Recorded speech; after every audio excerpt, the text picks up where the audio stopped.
Comment on appelle les bars traditionnels japonais? Izakaya. Et qu'est-ce qu'on mange dans les izakaya? Je pense que t'as déjà une petite idée. Oh oui.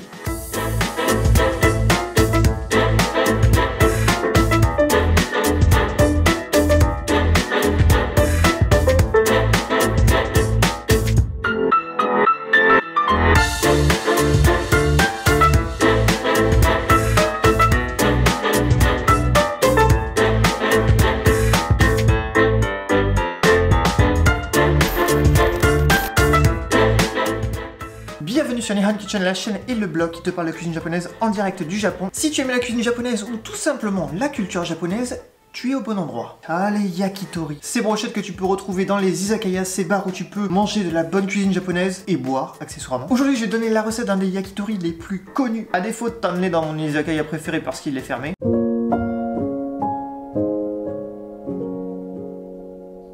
Bref, tu vas voir, cette recette est ultra simple, vraiment. Comment faire des brochettes de poulet yakitori negima? On commence maintenant.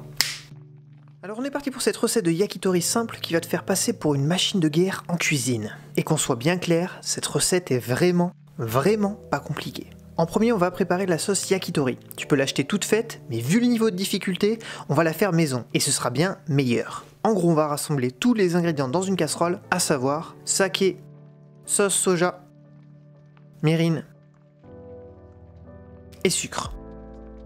Tu vas porter le tout à ébullition tout en remuant de temps en temps pour bien dissoudre le sucre. Une fois que ta sauce bout, tu baisses ton feu et tu vas laisser réduire tranquillement pendant environ 15 minutes. Au bout de 15 minutes, tu devrais avoir un résultat à peu près comme ça. En fait, il faut que tu obtiennes une consistance sirupeuse. Et pour savoir s'il faut laisser réduire ta sauce plus longtemps, tu prends une cuillère, tu la trempes dans ta sauce et avec ton doigt, tu traces un trait. Si la sauce ne coule pas, t'es plutôt pas mal. Donc tu laisses ta sauce refroidir, on va s'attaquer aux brochettes. Tu vas découper un poireau, surtout ne jette pas la tête. Tu peux l'utiliser pour des soupes ou même la découper finement et la rajouter dans une salade ou directement sur tes yakitori.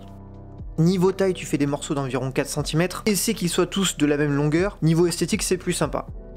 Pour le poulet, il faudra une cuisse car c'est bien plus gras, ce qui fait que c'est plus adapté pour faire des brochettes. Je voulais te montrer comment désosser une cuisse, mais impossible de trouver une cuisse avec les os ici. Mais bon, rien de compliqué, il suffit de suivre l'os et de découper tout autour. Une fois que tu l'as désossé, tu retires la peau. Pareil, ne la jette pas. Tu peux pourquoi pas rajouter des morceaux entre ta viande et tes poireaux, ou même les utiliser comme je vais le faire. Pour la découpe de la viande, tu fais des morceaux de cette taille environ. Les fais pas trop petits parce que ça réduit en cuisson. Tu vas pincer ta viande et la piquer avec des pics de bambou. Et bien t'as plus qu'à tout rassembler, tu commences par la viande et tu continues par les poireaux, et ainsi de suite.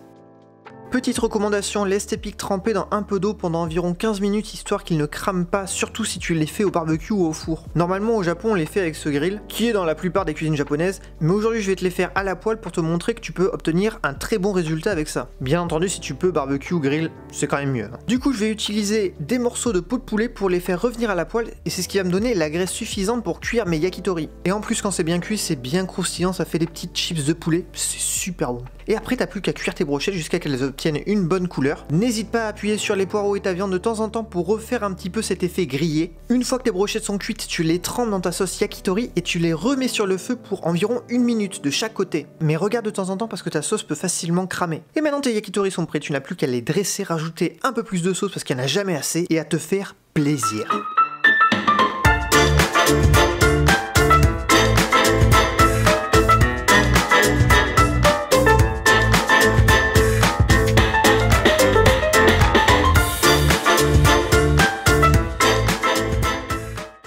Et voilà, c'est aussi simple que ça de faire des brochettes yakitori maison. Le niveau de difficulté quand même... En fait, je saurais même pas te donner un niveau de difficulté à cette recette. Et d'ailleurs, tu mets ça en commentaire. Niveau de difficulté sur 5, combien tu donnes? Franchement, au-dessus de 3, je pense qu'on peut plus rien faire pour toi. En tout cas, j'espère que cette vidéo t'a plu. Si c'est le cas, n'hésite pas à mettre un like, à t'abonner. C'est très important pour le référencement de cette vidéo. Et quant à moi, je te dis comme d'habitude, prends soin de toi. On se retrouve très vite dans une prochaine vidéo. Ciao!